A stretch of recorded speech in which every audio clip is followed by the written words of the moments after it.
Llegó la hora de escuchar Palabra Viva. Escuchemos a nuestro pastor, el reverendo Pablo A. Jiménez, compartiendo Palabra Viva para toda nuestra audiencia.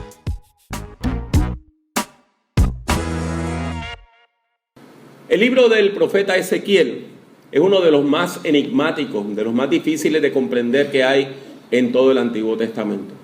Yo tengo que confesarle que de los profetas mayores es el libro del cual yo menos he predicado, porque es verdaderamente difícil de entrar a considerar este libro. ¿Por qué? Porque su lenguaje poético es oscuro. Está escrito para no ser entendido fácilmente, y le voy a explicar en unos minutitos por qué. Y se dificulta también porque tiene un lenguaje poético bastante rebuscado, usa varias parábolas y describe varias visiones. Ahora bien, cuando usted estudia el contexto del libro, se da cuenta de por qué es eso. Este libro fue escrito en un tiempo de guerra, en un tiempo donde había mucho sufrimiento.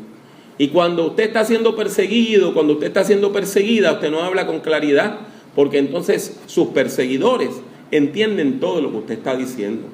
Uno por lo regular habla en clave, y por eso es que este libro utiliza imágenes religiosas como una clave para que aquellas personas que no eran parte del pueblo de Dios no pudieran comprender con facilidad lo que decía el profeta. Ezequiel era un sacerdote en Jerusalén y allí sirvió al Señor hasta que fue deportado cerca del año 595 junto al rey Joaquín y fue llevado de Jerusalén a Babilonia. Y allí en Babilonia fue colocado en un campo de concentración cerca del río Quebar. Durante el tiempo que él estaba allí, Jerusalén tuvo varios reyes que eran básicamente marionetas del imperio babilonio, y entonces la ciudad estaba siendo asediada y poco a poco estaba cayendo en manos de los extranjeros. Jeremías estaba profetizando en Jerusalén, tratando de darle aliento, dirección y esperanza al pueblo allá, mientras Ezequiel estaba profetizando en Babilonia, tratando de darle aliento y esperanza a los que ya habían sido deportados. Finalmente, la ciudad santa fue destruida unos 9 o 10 años después, cerca del año 586. Y muchos de los líderes que estaban en Jerusalén fueron deportados, otros escaparon a Egipto, y el pueblo, la masa del pueblo, se quedó sufriendo, sin liderazgo alguno en la tierra de Israel. Cuando leemos el libro de Ezequiel, cuando nos mencionan el libro de Ezequiel, hay unos pocos pasajes bíblicos que vienen a la mente. Quizá usted recuerde Ezequiel 18, que define lo que es un hombre bueno y lo que es un hombre malo, lo que es un hombre impío y lo que es un hombre santo. Y una de las cosas que dice Ezequiel 18 es que el hombre impío comete violencia sexual y viola y abusa sexualmente de la mujer, pero el hombre santo no lo hace. Eso es bien importante. Hay otras parábolas importantes. Por ejemplo, hay toda una parábola del águila que es bien bonita. Y el texto que más nosotros asociamos con Ezequiel es ¿cuál? Ezequiel 37, el valle de los huesos secos. Y yo les he predicado de eso en otras ocasiones y le volveré a predicar en el futuro. Pero hoy quiero llevarles a este capítulo 47 del libro de Ezequiel y ver esos 12 versículos donde se nos habla de las aguas salutíferas, de las aguas que traen salud. Este es un pasaje bíblico que es parte de una visión bien larga, que comienza en el capítulo 40. Allá por el capítulo 40, el profeta dice que él estaba en Babilonia, en el campo de concentración, junto con los otros deportados. Pero allí recibe una visión de parte de Dios, y por medio del Espíritu Santo de Dios en visión, él es transportado espiritualmente y él está en Jerusalén. Y él ve la ciudad santa. Y dice el capítulo 40 que esto ocurrió cuando comenzaba el año número 25 de su cautiverio. 25 años que él no había visto la ciudad santa y ahora la está viendo de manera espiritual. Cuando él llega en la visión a las puertas de Jerusalén, allí hay un hombre que lo recibe. Pero no es un hombre cualquiera. Es un hombre que parecía de bronce, parecía de metal. Y estaba parado al lado de la puerta de la ciudad.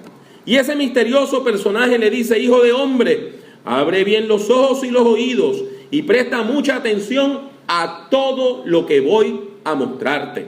Porque para eso has sido traído aquí, para que yo te muestre todo esto y le cuentes al pueblo de Israel todo lo que veas.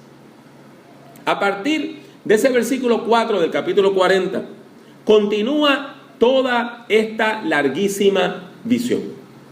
El personaje pasea a Ezequiel por toda la ciudad y él la puede ver.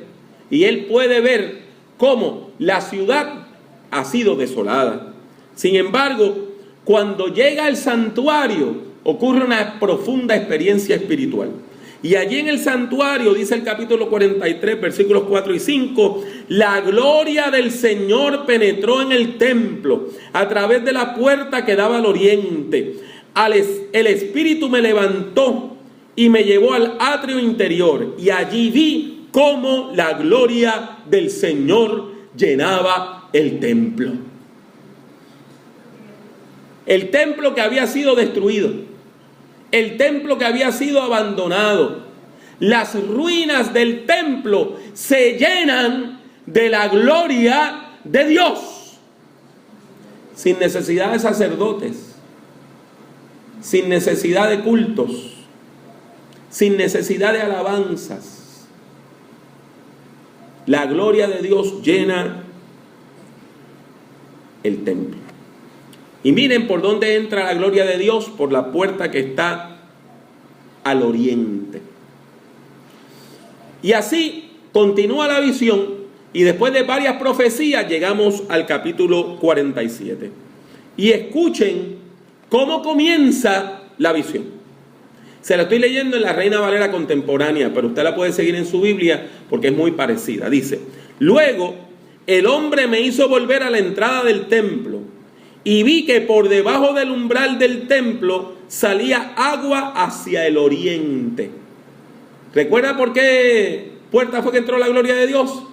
Por la que daba al oriente. Pues ahora por esa puerta él ve algo. ¿Y qué es lo que ve?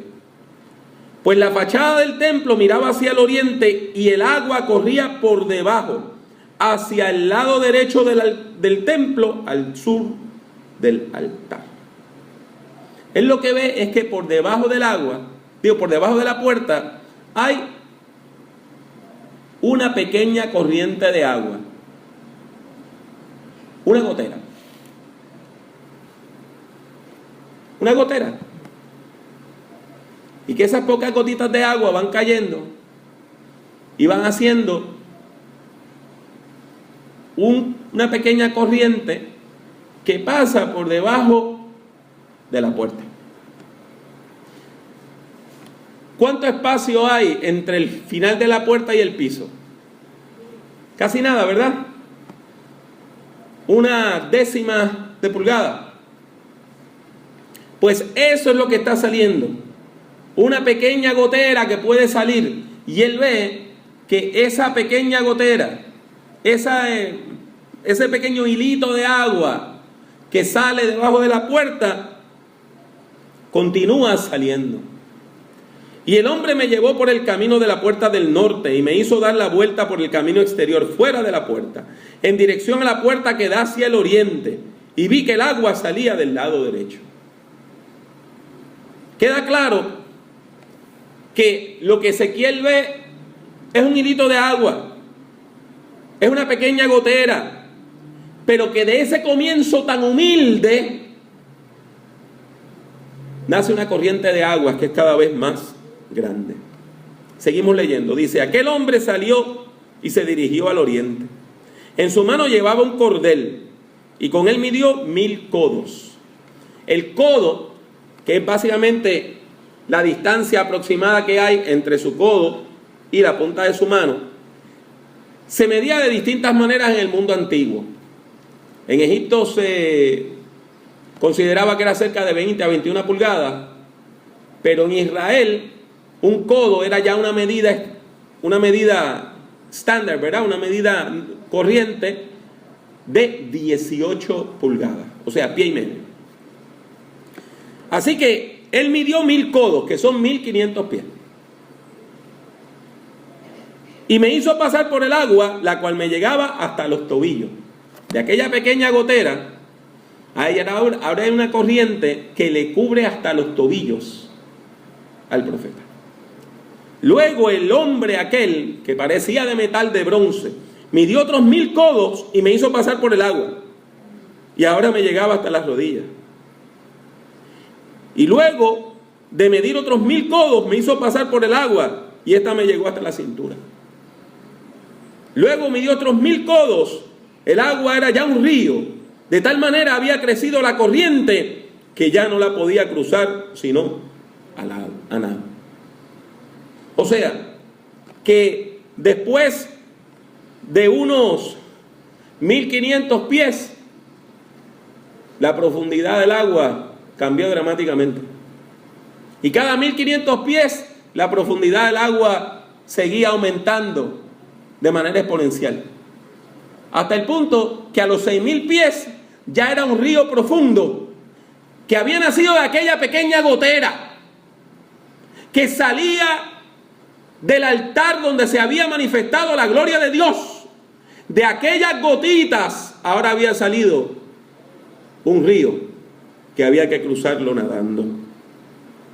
Y esto, mis hermanos y mis hermanas, tiene un profundo sentido espiritual. Es del santuario, de esas pequeñas lluvias de bendiciones, de esas pequeñas gotitas que caen en el santuario, cuando se manifiesta la gloria de Dios, que nace este profundo río.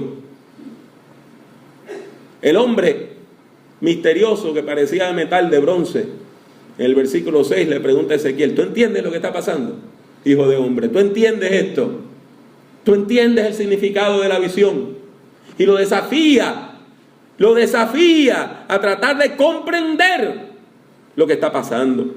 La visión continúa y ahora Ezequiel está caminando por las riberas del río. Ya no es un torrente de agua, ahora es un río tan grande que tiene riberas. Y usted puede ver a un lado y a otro cómo hay vegetación. Y milagrosamente, en esas riberas del río que no existía hace unos minutos, ahora han nacido árboles que ya están grandes. Y él los está viendo a ambos lados del río, que son frondosos, que dan sombra y que dan fruto. Pero si eso es milagroso, más milagroso es lo que viene más adelante. Dice la palabra del Señor que ese río que nace en Jerusalén, en la visión, corre cientos de millas y llega hasta el Arabá. Dice su Biblia y la mía, el Arabá. ¿Qué es eso del Arabá? Se refiere a un lago muy grande que de hecho se está secando en estos tiempos porque lo están explotando para sacar minerales y porque el agua del río Jordán se utiliza para irrigación.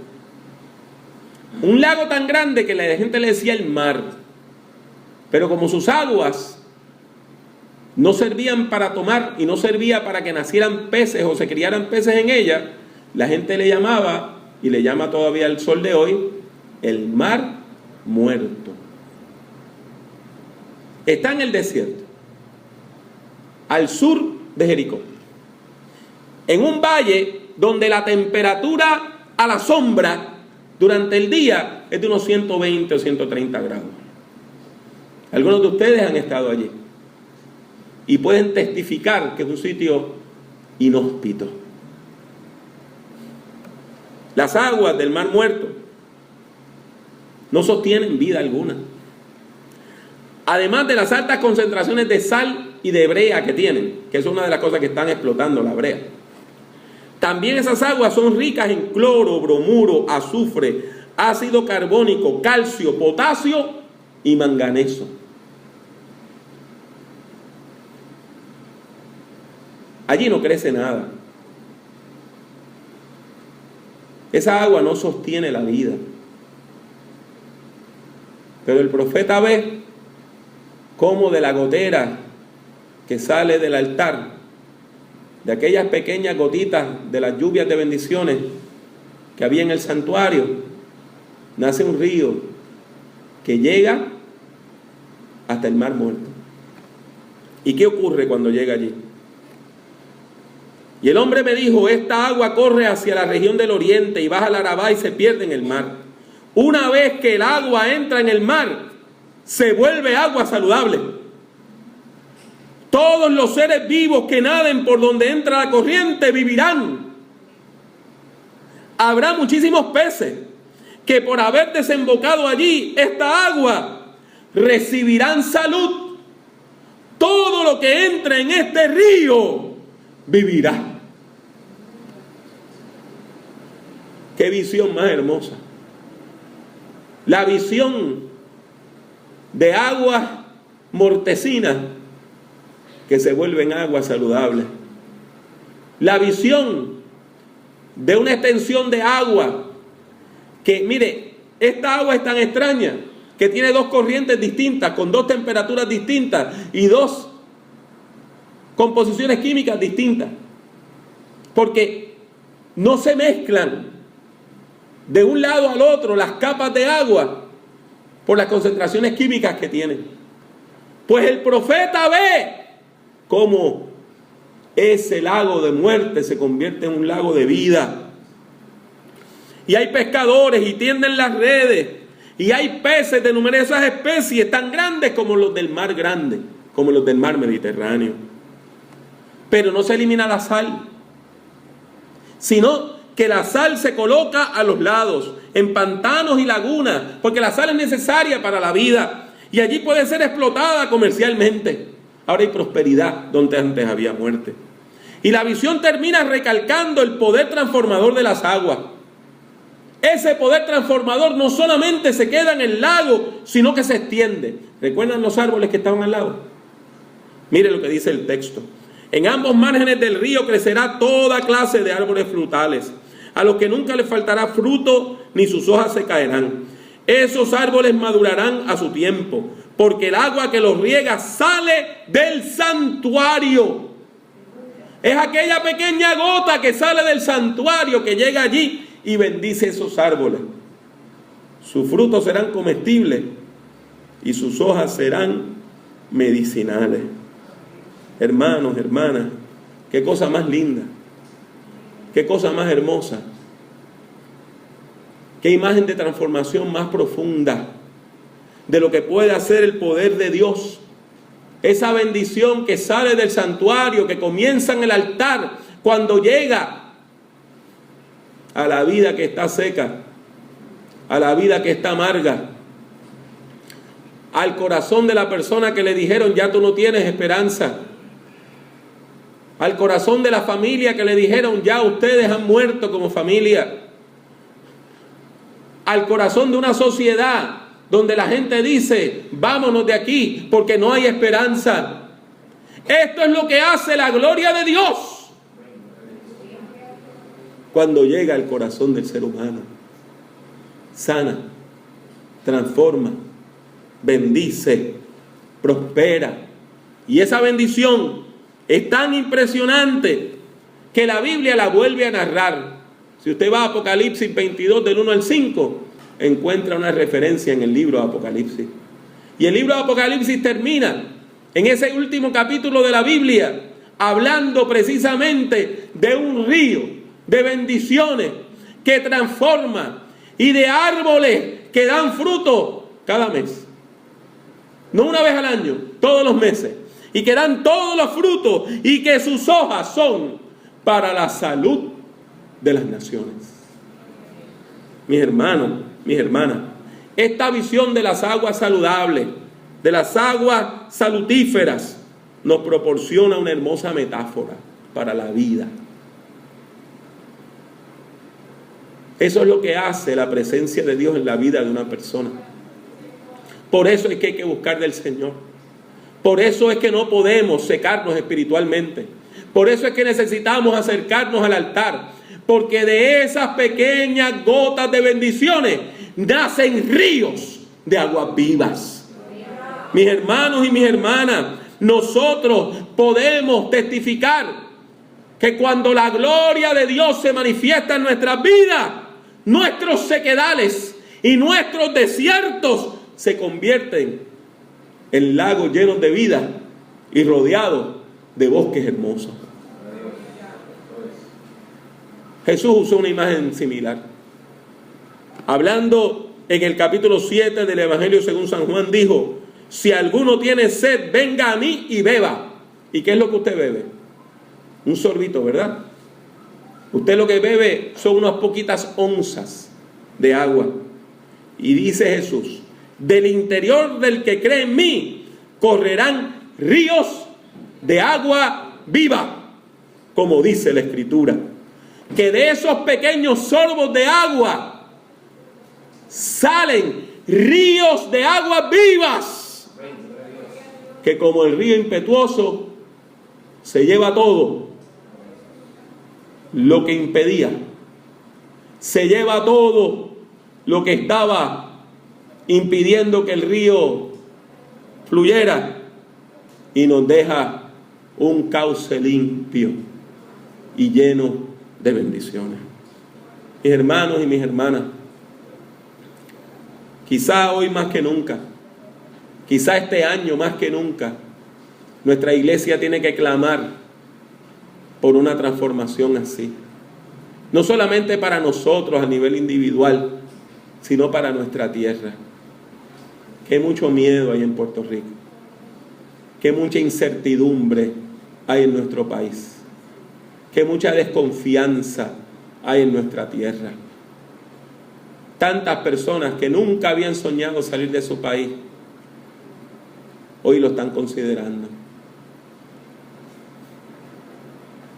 Nos estamos secando.